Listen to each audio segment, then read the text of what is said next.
take out your Bible and turn to Romans 1. May even want to put a marker there. We'll stay in Romans for this whole period tonight. Thank y'all for being here, and it's good to see so many of you. And I hope this lesson makes sense, and we feel that we somehow benefited from it in some way. In Romans 1, Paul starts off the essay portion of his letter, now that the introduction's over, and explains exactly what he's going to talk about for the next 11 chapters. In verse 18, he says, "For the wrath of God is revealed from heaven against all ungodliness and unrighteousness of men, who suppress the truth in unrighteousness, because what made known of God is manifest in them, for God has shown it to them. For since the creation of the world, his invisible attributes are clearly seen, being understood by the things that are made, even his eternal power and Godhead, so that they are without excuse. Because although they knew God, they did not glorify him as God, nor were thankful, but became futile in their thoughts, and their foolish hearts were darkened. Professing to be wise, they became fools, and changed the glory of the incorruptible God into an image made like corruptible man, and birds and four-footed animals and creeping things." Paul starts off by saying the wrath of God has been poured out, and it's sort of obvious that it has. And of course, we could reference things like the flood or maybe Sodom and Gomorrah and say, yes, the wrath of God has been revealed. He says, but it's revealed to those people who have suppressed the truth in unrighteousness. And I think as if we keep on reading, we could even say the motivation here was self-righteousness. That in their own self-righteousness, they've suppressed the truth so they could call themselves righteous and call God unrighteous, right? He goes on to explain in 19 and 20 and 21 that there's no excuses for this. That God has revealed himself. We can know God. God has manifested himself to us, especially through his son, Jesus Christ. And there's a responsibility that's supposed to be found in that since God has revealed himself. But verse 21, how did these self-righteous people feel about God? Well, they weren't thankful to God. They were bitter towards God. And since they were bitter towards God, they didn't glorify God. And he says that they became futile in their thoughts, and their foolish hearts were darkened. And their hearts became so dark and so full of bitterness that they professed to be wise, but they were really fools. And instead of glorifying the Creator, now they can only glorify the creation, which would be either themselves or a little image they made, right? It's a really sad situation that Paul starts off the thought with. And we live in a world today that makes lots of accusations towards God. And I think this starts off with an accusation towards God. And Paul would say they call themselves wise, but they're really fools. But with dark hearts will make accusations towards God. And that's what I want to talk about tonight. And following sort of Jason's pattern last Sunday night when he did accusations against the Church of Christ, I'd also like to look at 5 accusations against the God of Abraham that we read about in the Bible and talk about some answers we could give to those accusations. Very common stuff. And if I can kind of put you in my mind of where I'm coming from, if y'all remember, really, I think it peaked in 2000. But it seems to be in the West, at least, that from 1860 on to 2000, there was always this like general concept that science, and it was funny when they would talk about science because science is really such a broad thought, right? Like, what kind of science? Are we talking about like how mathematics can be applied to the physical world? What are we talking about when we say science? But science was presented as a direct competitor to Christianity. And we had people like Carl Sagan and Richard Dawkins in the late 90s and the early 2000s that were like teachers of this. And they would go on the news and they would talk about it. And people would say like, well, do you believe in Jesus? And they would say like, no, I believe in science. Like that was a legitimate answer. And you want to be like, you believe that math is real, but you don't, like how is that a competitor against Jesus? But often, mostly like astronomers, that was sort of what was presented. And I think maybe we've all seen this. Since 2001, that argument has diminished. If you talk to people that don't believe in God, they don't usually bring up something about science anymore, like they may have brought up in 2001. And really, the Carl Sagans and the Richard Dawkins, those type of people, they've died and they haven't found replacements. There is no one else that really kind of teaches that anymore in the public sphere. And so those arguments are disappearing, and they're disappearing, in my mind, very quickly. So when those now in 2001 on, that are unbelievers and they present arguments as to why they don't believe in the Lord, well, usually it's not scientific arguments. What kind of arguments are they now? Well, they're like moral arguments, which is strange. I can't imagine if I could go get a time machine, go back to the 90s, and I go, stop teaching the science stuff, arguments. They don't matter anymore. Teach these moral arguments because that's what the future. I don't think they would have believed me. But that's really the world we live in now. Unbelievers give moral arguments for their disbelief in a creator that science really doesn't have anything to do with it. We live in a society full of rage and bitterness. And it's not a shock to me that they would go and make moral arguments. And like we read here in verse 18, they suppress the truth in unrighteousness. And as what I argued, because of their own self-righteousness, that they believe that they're of higher moral caliber than God. And that's sort of their argument. Well, of course they believe that. Look at the world they live in. It's not surprising to me that they would make that jump. Well, where did they all get this from? Well, back in the 1910s to the 1940s, unbelievers back then were using moral arguments against God. They weren't necessarily using scientific arguments, right? And many of us today will talk about people like C.S. Lewis. And it seems like more and more, I have friends that quote C.S. Lewis to me. And they go, oh, I've read C.S. Lewis. Why all of a sudden is C.S. Lewis from the 1940s popular again? Well, it's because C.S. Lewis lived in a time where moral arguments were made against God. And he wrote a lot of books that were moral defenses for God. And now, his books have become relevant again, just like many books from the 1940s have now all of a sudden become relevant again. And it's almost like history has repeated itself. Could I say this about the 1910s to the 1940s? That was a society full of rage and bitterness. I think us paid attention in history class enough to know that that's true, that was a time period where the world was full of bitterness and rage about what was going on. And it makes sense to me that they would make moral arguments against God. And if you can continue to follow me with this thought, it's really like what we have here is very old arguments, 100-year-old arguments that now have resurfaced the past 25 years, and they've come back to the limelight, which is good news for me. I like to think that, okay, well, if this is an old argument, then there's old defenses for it. And we don't have to be shocked that these things are new. We don't have to be blindsided about these things. People have already dealt with these arguments, and we can handle them easily. What have y'all lived through the past 25 years?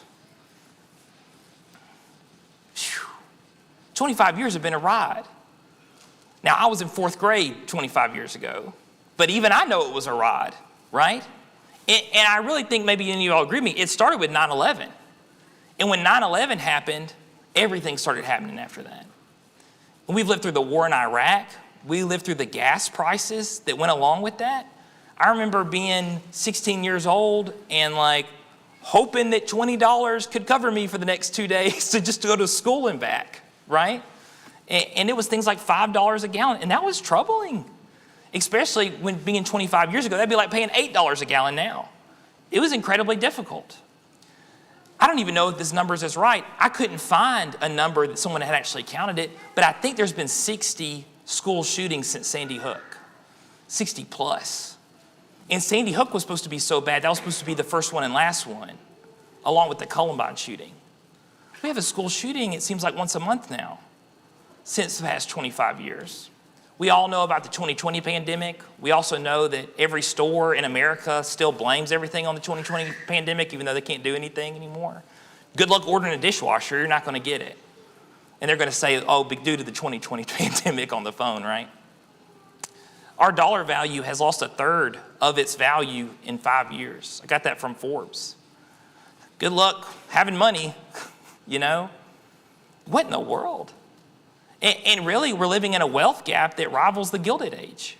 And y'all know in the Gilded Age, when we used to have a country controlled by monopolies. And it seems like today we live in a country controlled by a few monopolies. We were kind of right back there. And as well, we have an invention of the internet media that sensationalizes everything else.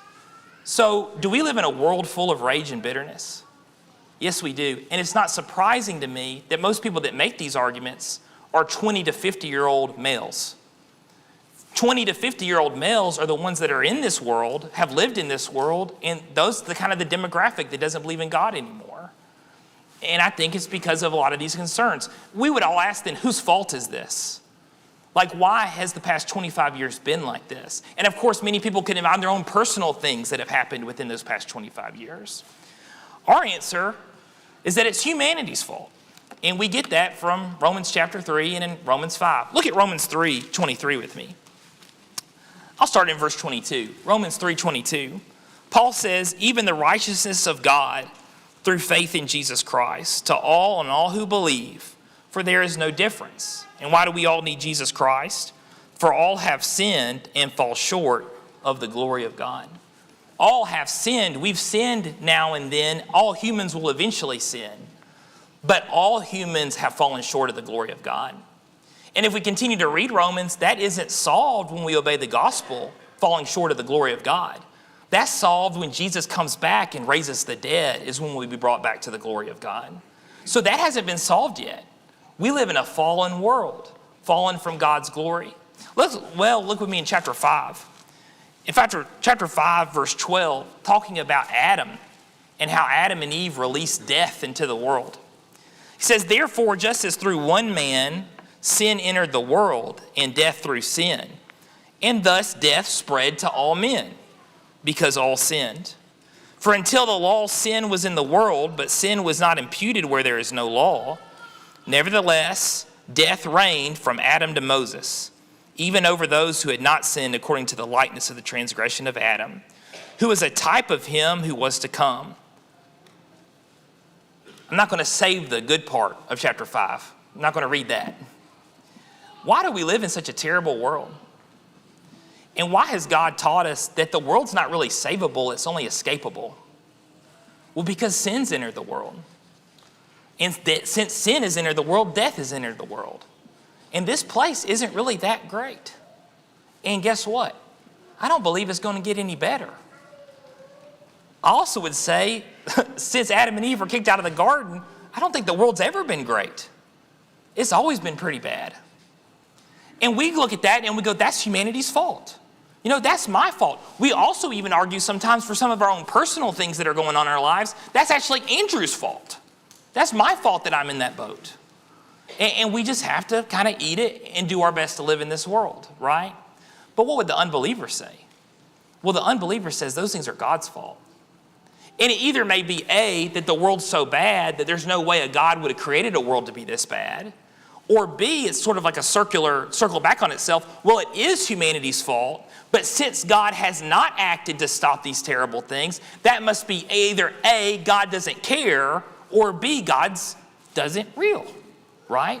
And in my mind, it sort of works something like this. I have toddlers at home. Sometimes I stop my toddlers from doing something terrible, like putting their fingers in the outlet, right? There's other times that my toddlers are just being dumb, and I kind of just let them go ahead and do what they're going to do. Well, the moment they fall on their face and hurt themselves, do my toddlers jump up and say, well, Daddy must not be real because he didn't stop me from hurting myself? I don't think my toddlers are that dumb, even though they are very dumb. But they don't automatically assume I'm not real. But this is the world we live in. Since God didn't protect me, then God must not be there, right? And I can kind of see where that argument comes from, even though I don't agree with it. Well, back in the 1940s, it was the same world. And I'm not going to do a history lesson. We'll just do a quick one. You lived through the Gilded Age. You think about somebody that maybe were 30, 40 years old in 1940. You lived through the Gilded Age. You lived through World War I. You lived through the Spanish flu. You lived through the Depression. You lived through World War II. Were people happy back then? And then you had the invention of the family radio. The radio already existed, but by the time the Depression happened, or at least it was ending, guess what every family had in their living room? A radio. And that radio sensationalized everything else. And when you heard nothing but what was bad on the radio, what did people tend to believe? They started to ask this question, whose fault is this? Well, the Christians said it's humanity's fault. And the unbeliever said it is God's fault. And once again, I think we have history repeating itself. And we're making the same old arguments we made 100 years ago. And let me present some of those arguments that were from 100 years ago that you'll also find today. And at least being in my head in this for a while, it seems to be these 5 are sort of all there is. Because they just keep on circling back to each other and coming back up to other people, right? And in my mind, these are the 5. And if you can know these 5, you won't be blindsided by these things. And you could go, oh no, I've heard about that. Andrew's talked about that. And you can also know that there's lots of people that have good answers for these things because they've been around for so long. Let's do a very easy one at the very beginning. Most people that want to make arguments against the God of Abraham or just have a misunderstanding of the covenant change.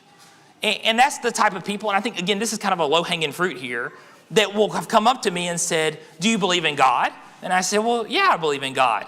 And they go, well, why are you wearing mixed fabrics? And I said, this is 100% cotton, so why don't you speak to no. And of course, what do they want to do? They want to go to the ancient principles that were given to the Israelites to set them apart from other Gentile nations and try to bind them on Gentiles living today under the age of Christ. Well, what's the issue? The issue is, they don't read Hebrews. But why would they read Hebrews? They don't even believe in the book. Let's look at Romans 7 really quickly, just to knock this one out and move on. In Romans 7, Paul explains that just like the marriage law, you cannot be bound to the dead. And since we were all baptized into Christ and have died with Christ, we cannot be bound to the law of Moses. We are free to be married to Christ. In verse 3 of Romans 7, he says, so then if, while her husband lives, she marries another man, she will be called an adulteress.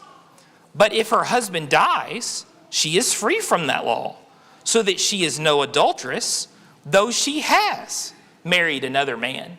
This woman at one time was called an adulteress because she was married to someone she wasn't bound to. But when the person you're bound to is dead, you cannot be bound to the dead. Therefore, she is no longer an adulteress. She's free to be married to Christ. That's the principle here in verse 4. Therefore, my brethren, so you also have become dead to the law through the body of Christ, that you may be married to another, to him who is raised from the dead, that we should bear fruit to God. And what's the good news about being married to Christ? Is Christ going to die and then you're going to be free from him and you got to be married to another? No, Christ has already died and he's been raised to never die again. So we will be bound to Christ for eternity. So do I need to go back to Moses to be looking for what I need to be doing? Of course not. I only look to Christ and the apostles to be looking for what I'm doing. And why is it that there's so many unbelievers that aren't aware of the covenant change? It's because there's so many Americans that call themselves Christians that have no clue about the covenant change. And they've learned it from them. And now we all don't know about the covenant change, where in my mind, you read Romans, Colossians, Hebrews, Ephesians, these things are kind of clearly spelled out because we can't keep the Old Testament law principles.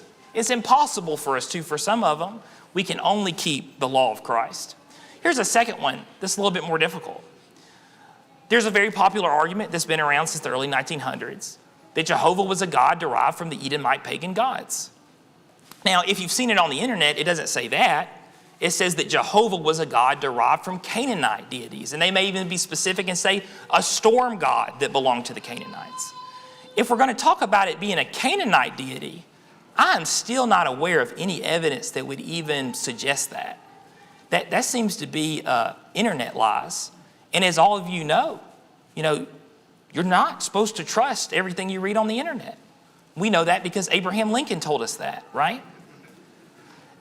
So that's just an internet thing where you got a lot of internet people professing to be wise, but they're fools. They've just kind of made something up, or they've heard something made up and they've shared it without even looking into it.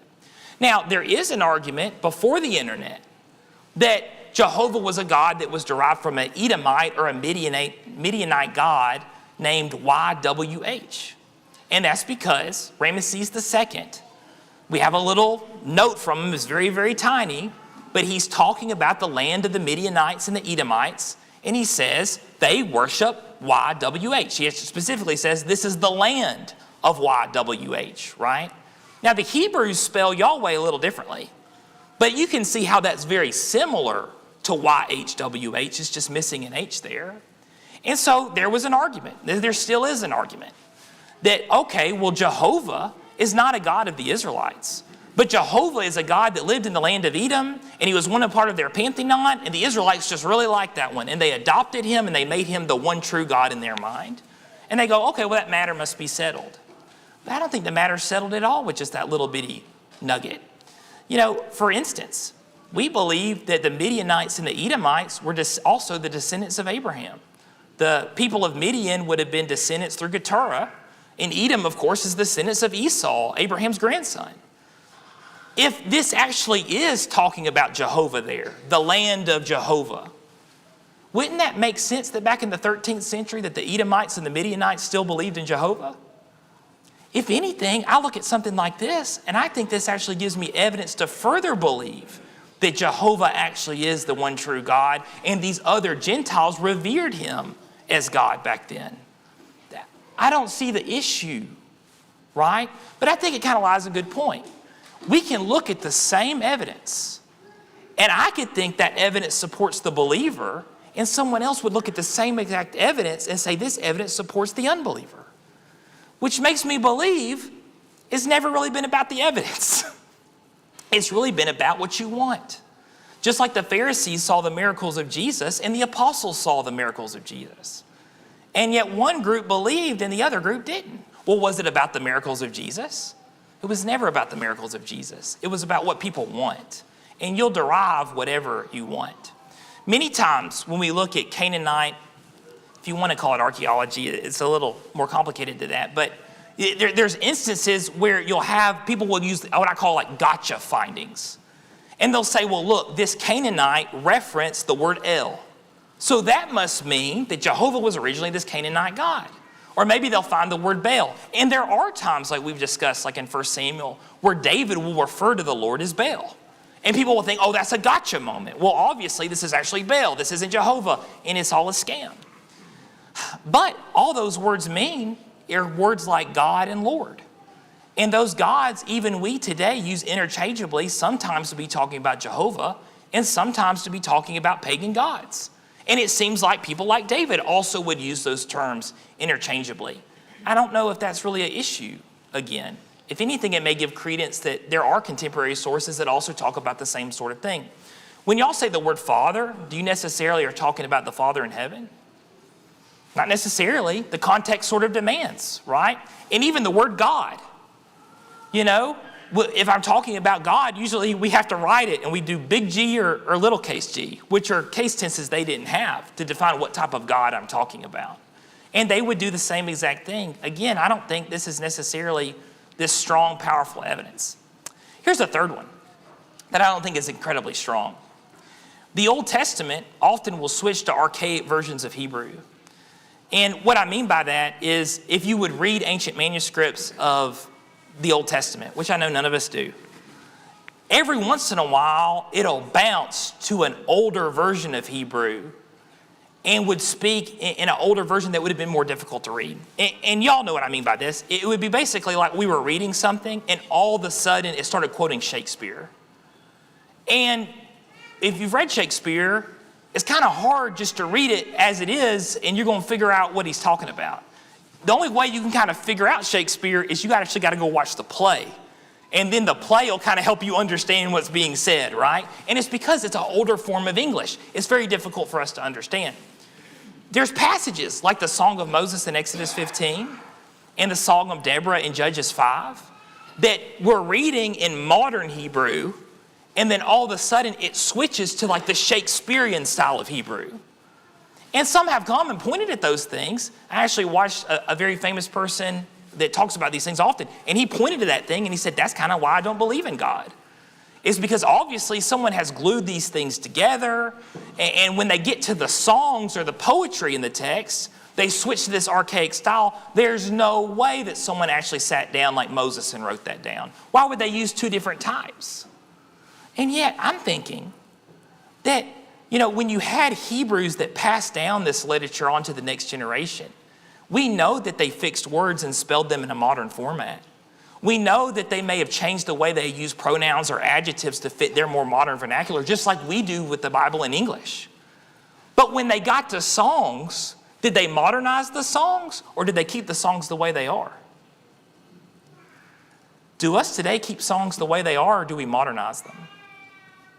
You know, if the microphone was having problems, I wouldn't tell Andrew that I think is running tonight. You know, I wouldn't say, oh, thou Andrew, tune the soundboard to my voice. You know, I wouldn't say things like that. And if I did, y'all would make fun of me. You know, But none of us have a problem also being in this building and singing, "O thou fount of every blessing, tune my heart to sing thy grace." Now, none of us talk like that, but do we sing like that? Why? Because songs and poetry always remain in the way that they were written. And the reason why is because if you modernize the language, it doesn't work anymore always. The beat's off. The rhyme doesn't work anymore.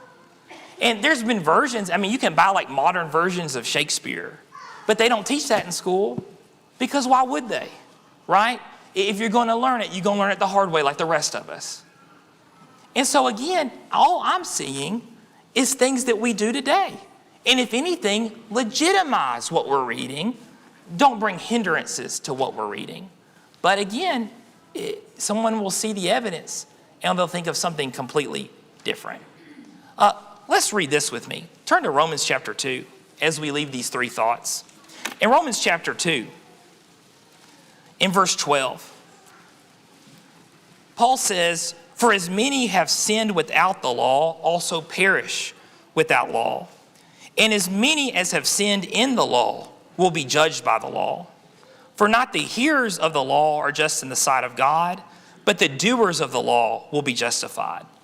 For when Gentiles who did not have the law by nature do the things in the law, these also not having the law are a law to themselves, who shows the work of the law written in their hearts, their conscience also bearing witnesses, between themselves their thoughts accusing or else excusing them, in the day when God will judge the secrets of men by Jesus Christ according to my gospel." And in my mind, that kind of wraps up a lot of the things we just talked about. That the Jews were going to be held to the standard of the law of Moses. Why? Because they were given the law of Moses. But to those that were not given the law of Moses, even the Gentiles living before Christ will not be held accountable to the law of Moses. However, did God reveal himself to the Gentiles that didn't have the law of Moses? Paul says that they had the law written in their hearts. And Paul said they could practice the law in their hearts. And that's the very thing that they're going to be judged by one day when we're all judged according to the gospel of Jesus Christ. And so God did reveal himself to the Gentiles. These things support our case. They don't harm our case. And as well, even through the Old Testament text, we meet prophets like Balaam. We meet kings like Abimelech and Melchizedek that know who God is. And these people are not Hebrews living under the law of Moses. And so in my mind, if we would actually learn the text for what it is, maybe these accusations would not be near as powerful as they claim to be. Here's a couple more. There's a view called the Deuteronomistic view. And that's the only time I'm going to say that. I'm not going to try to say that again. In 1940, a German named Martin Noth came up with this view. And he's a theologian, just like all these other people are theologians. Basically, what it tries to do is it dismantles the Jewish history. And the argument that Martin Noth proposed is that from Joshua, maybe to 2 Kings, was all written by the same person, probably living in the captivity. So the idea is that Joshua didn't have anything to do with the book of Joshua. Samuel didn't have anything to do with the book of Samuel. Nathan didn't have anything to do with these books. It was someone living during the captivity period that wrote all of these books and fooled the entire Jewish population and fooled Christians everywhere all over the globe that this was actually written during the time period that they claimed that they've been written in, right? Now, y'all tell me, why would a German in the 1940s try to be dismantling the Jewish history? Y'all tell me the answer to that question. I've never been able to find an answer to that. But that's what he proposed. Now, that proposition has kicked off into hundreds of different propositions that all call themselves this particular view. And I have had buddies, people that I've cared about, that have sat down with me and showed me places in the Old Testament, and they held this view. And for them, it completely removed Jesus for them. And they believed that they had strong, powerful arguments as to why they should not believe in the God of Abraham. And it sort of goes like this. They say that there's Old Testament text has clues that someone in captivity created most of the Old Testament. That Joshua didn't have anything to do with Joshua. This other guy living 1,000 years later wrote the book of Joshua. And there's basically these little clues in the text that will tell you those things. And I know of some of the things they're talking about, something we have talked about in Bible class. When I read Joshua, Personally, I think Joshua probably only wrote the first 11 chapters. And the middle section is a survey that some of the priests did for the land. And for some of that story in the survey, we know Joshua's dead because it's recorded in Judges. And then obviously the last 2 chapters of Joshua are Joshua's sermons. And then it says that Joshua died. Now, did Joshua get a pen and paper out and write, then Joshua died? No, none of us believe that. None of us have ever believed that. And what do we believe? We believe that maybe somebody like Samuel or someone earlier than Samuel, basically glued these 3 books together and presented them from the Holy Spirit as the book of Joshua. This is Joshua's biography. This is the survey during Joshua's time. And here's a collection of some of Joshua's sermons. And the Holy Spirit presented that as the book of Joshua. That's fine. I think Samuel was written in a similar way. Samuel was obviously dead while they're writing Samuel, because man, how many chapters does Samuel live? I mean, 2 Samuel, you get to 2 Samuel, Samuel's been dead for years. So obviously there were prophets that put these things together. I see that. I don't have an issue with that. But this, in my mind, they point to those things and try to argue that there's this whole fabrication history that go along with it. It makes me ask questions like this. If we can easily detect, and even my buddy told me, he said, I can show you they're easy to spot.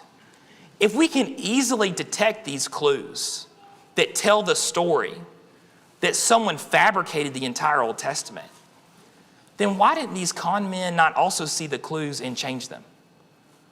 Because if they're willing to change the text to fool everybody, why were those things so sacred that they couldn't hide those clues themselves? Do y'all remember in the movie Pirates of the Caribbean, Curse of the Black Pearl? The very beginning of the movie, the Black Pearl is raiding a city, and one of the prisoners looks at Johnny Depp, Captain Jack, and says, I've heard stories. The Black Pearl doesn't take any prisoners. What does Captain Jack say back? He said, then where do the stories come from? And I remember being maybe 12 years old and looking at my mom and saying, what does he mean by that? But you can see the oxymoron that he's presenting there, that you make a bold statement like that, and you go, well, then where did that come from? And it's kind of the same thought here. If you're going to have these con men that are so clever that they're going to fool the entire world, then why didn't they just remove those clues and fix it and smooth it all out, right? And then nobody would have ever caught them on. But apparently, we're clever enough that we can see through their lies, but the rest of the world for thousands of years wasn't able to. I just have a hard time believing that everybody in the room is wrong and I'm the only one right. I just have a hard time seeing that. As well, when has history ever been written by the losers? Because that's sort of like the modern version of this. The modern version of this is like someone like Jeremiah created the entire Old Testament. Poor Jeremiah is being invaded. And by the way, he gets one book done and the king burns it. He has to rewrite it again and he's upset about it. And we're going to believe that the people taken in captivity wrote the entire Old Testament? Where does that come from? Several weeks ago, we presented a sermon about Josiah, and I think I presented it that basically Josiah lost. This was not a good story. It was good for Josiah, but in terms of, pulling the culture back to God, that didn't happen. And yet their argument is that Josiah is the one that created it all. There's no arguments in the text for that. There's no archaeological evidence, if you want to look for that, about that. It's literally just derived from clues in the text, In my mind, I didn't see any Blue's Clues in here. But they thought they had an argument. I don't understand how Josiah would have the time to create the most famous books that have ever been written. It seems to be a longer shot than just believing in God. I want to ask this question concerning this. Can we fabricate a history based on literature styles? Because that's exactly what this argument proposes. In Genesis 1, this is a famous one, and I'll show you this one really quickly. And you can maybe understand where I'm coming from with this. I had a buddy that took me to Genesis chapter 1. And he showed me, he said, I can show you a clue in the first 2 chapters that proves that this whole book was fabricated. And basically he was trying to argue that there were 2 writers of Genesis and they were glued together later by someone during the captivity. And he looked at verse 26 of chapter 1, here in the 6th day of creation. And it says, and God said, let us make man in our own image, according to our likeness. Let them have dominion over the fish of the sea, over the birds of the air, over the cattle, and over all the earth, and all over the creeping things that creeps on the earth. So God created man in his own image. In the image of God, he created them. Male and female, he created them. He said, so what day did God create man? I said, the sixth day, right? And he says, and right, so it's found here in chapter 1, verse 27. I said, right. He said, then why did God create man a second time? And I'm like, dude, what are you talking about? And he says, well, look at chapter 2, right? Verse 7. It says, and the Lord formed man of the dust of the ground and breathed into his nostrils the breath of life, and man became a living being. And he is right to the degree that the story's told twice. What the first chapter is the history of the earth. And he explains, and man fits right here on day 6. But we've all believed when we read chapter 2, we read verse 4, this is the history of the heavens and the earth when they are created, the day the Lord God of heaven created. And it's almost like Moses is like, all right, now wait. Now let me tell you the story from a different perspective. And he goes back to the 6th day, and he explains the personal creation of man, and then goes on to explain the creation of Eve later. I don't have a problem with that. But Martin Noth has developed a whole religion over it. Right? And again, someone might take this so seriously, and they fabricate an entire history based off the style that the book was presented. And I don't know why, if we can do that. And honestly, I don't know if a sane person can do that unless they have some kind of objective. Do you imagine 2,000 years ago, maybe in a history class or a literature class, they decide 2,000 years in the future, if I said that right, to watch The Empire Strikes Back as the classical document that it is. Can you imagine that they're going to watch this movie and they're going to see how part of the story is told from Luke's perspective, and he goes to Dagobah and he meets Yoda. And then, if you know the movie, the next part, they take you back to when they fled Hoth, and they follow Han Solo and Leia, and they show you the story from their perspective, and at the end of the movie, they meet up together at the very end. Is someone 2,000 years in the future going to look at somebody and teach in their class? Now, obviously, the Luke part of this story was written by George Lucas. But since the Han Solo story is from a different perspective, that means there was a shadow author. And that shadow writer probably lived 50 to 60 years later, and he added this document to The Empire Strikes Back, so now we can conclude that The Empire Strikes Back is a fraud. That is a fabricated history based off literature styles. When the rest of us see that says it was written by George Lucas, we know it wasn't directed by George Lucas, that particular one. And we all go, well, it says it was written by George Lucas. I have no reason not to believe it was written by George Lucas. I can't fabricate a history just based on a literature style, but there's some that can. And then again, I'm not trying to be insensitive. Thank you for your patience about that. But is that not what Calvinists do with verses? That will pit verses against one another and will basically say, it's not that they're both true. One has to be wrong and the other one has to be right. Do we pit Romans 6 and Romans 10 against each other? Because many in this country do. If you were talking about it, I know what I'm talking about if you're back in Romans. Romans chapter 6, verse 4. He says, therefore we are buried with him through baptism into death, that just as Christ was raised from the dead by the glory of the Father, even so we also should walk in newness of life. If you look at now at Romans 10, verse 9, Paul also says in the same exact book, that if you confess with your mouth the Lord Jesus and believe in your heart that God has raised him from the dead, you will be saved. For with the heart one believes unto righteousness, and with the mouth confession is made unto salvation. Chapter 6 says that when you're baptized, you enter a union with Jesus Christ, and you die with him, and you're raised with him. And then Romans 10 says if you confess with your mouth that Jesus is Christ, you will be saved. What does a Calvinist do with those two passages? Well, they throw away one and say the other one's right. But as Christians, what do we do with those passages? Well, we say they're both correct. And you must do both to be saved. And why would people, these theologians that hold this view, why would they try to argue such a thing with Genesis 1 and Genesis 2? Well, because they were all trained by Calvinist theologians, that's why.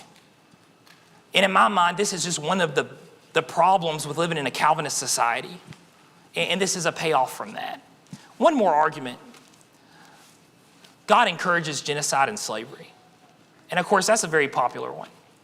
Well, what can we say to that person? And this was sort of the C.S. Lewis argument. If someone said that, well, God encouraged these terrible things, well, then you could easily say, so you believe that there is a higher standard that transcends human opinion, right? Because if there isn't a higher standard that transcends human opinion, then none of us can say genocide or slavery were wrong. Because then it's just survival of the fittest. If you're stronger, do what you want. But if we believe that there is a moral standard of right or wrong, that has to transcend humanity. So you can see right there, I don't know where to go off the argument. It's sort of a dead end. Because you must believe that there's a higher standard of morality if you're going to say that God did something wrong. You got to say that there is such a thing as a wrong. And I don't know how you can come up with a wrong unless there's some kind of higher being that declared that something was wrong. When we look at these passages where God does call out for the wipeout of a certain people, like the Amalekites in 1 Samuel, we leave these passages, and these passages are never about ethnicity, like people claim. They are always about morality. And the Amalekites were terrible people. And they would rush and charge the Israelites while they tried to leave Exodus. And as well, the Amalekites would go in and they kidnapped all of David's wives and children. All of the people with David, but David did have multiple wives. You know, if someone comes into your community and kidnaps all your wives and your children, are y'all going to start defending the rights of those people? In all honesty. You know, if someone kidnapped my wife and my children, and the government tells me, hey, we found the people, we got a missile right here, we can shoot them, I'll volunteer to press the button. I have no problem with that. And I don't think any of you have any problem with that either. No sane people do. But it was about the terrible things going on. And you can see this was sort of a hypocritical issue when we make this point. Was anyone defending the Taliban back in 9/11? Do y'all remember anyone defending them? But all of a sudden, we'll now defend the Amalekites? I don't know why anyone would do that. And again, it puts us between a rock and a hard place. If God acts to stop evil, is he evil? So he acts here to stop the evil of the Amalekites, but we're going to call him evil. But in the same vein, if God did not act and spared them, well, then we would still call God evil because he didn't do anything. So either he does too little or he doesn't do enough. And again, I don't think it's about the evidence. I think it's about what we want. God had even his own people driven out. So if we're going to try to argue this is about ethnicity and not morality, then why did God eventually drive the Israelites out of their own land just like he drove the Canaanites out of the land originally? Ultimately, too, God allowed the Canaanites in Israel to surrender or flee. This was not the option of death or death. It was always presented as an option that you can die with these people that are going to be killed, or you can run. And God allowed them to run or to surrender. We know about Rahab was a Canaanite, and she surrendered and defected and lived. The Gibeonites kind of cleverly surrendered, and it was bad for Joshua, but it was good for them. And King Zedekiah was told by Jeremiah, if you will just go out there and surrender right now to Nebuchadnezzar, God will make sure you and your family live. But Zedekiah had too much pride for that. God has always offered an out from destruction. And for me to call that genocide, I can't call that genocide.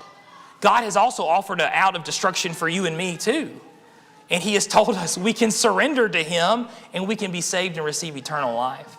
I would never call that genocide. Considering slavery, I think that makes a bold claim that all slavery is equal along with that. There's a serious difference between the Exodus slavery and the Abraham slave that found a bride for Isaac, isn't there? One was a race slavery, and another one was a man that was said it was enslaved, but Abraham gave him a whole bunch of gold and silver and told him to take all these camels and go to Mesopotamia. That doesn't sound to me like race slavery. That sounds to me like the way that culture and that society was set up, and it necessarily was not evil for that to be in that situation. It seems like that man was in a very good situation. As well, there's a serious difference between American race slavery and Daniel's captivity. And for us to say that they're the same, I think is really a disgrace to the people that had to endure race slavery. We can't say those things are the same thing. But if we're going to make big, bold statements, well, we can't say that all slavery is equal. And I would wrap that up with this. Who ended slavery in the West? If you Google it, you'll find lots of different answers of different places where slavery was ended and where it at least wasn't legal anymore. And you're going to find every time those were Christians or those that were influenced by Christians. Who ended slavery in the West? We did. You're welcome. Because no pagan and no unbeliever ever came up with the idea to end slavery. It was the people that read these books and said, I have to love my neighbor as myself. And I can't participate in things like that. Those are the people that ended slavery. It was the people that were influenced by the God of Abraham, not those that didn't believe in him. Thank you for close attention. You can put out your Bibles if you want, but as a concluding thought, I want to read Romans 1, verse 16. In Romans 1, verse 16, Paul says, For I am not ashamed of the gospel of Christ, for it is the power of God to salvation, for everyone who believes, for the Jew first and also for the Greek. For in the righteousness of God is revealed from faith to faith. As it is written, the just shall live by faith. When I was 25, I think I was 25, maybe I was 24. It's weird to think that was almost 10 years ago. I don't know what happened.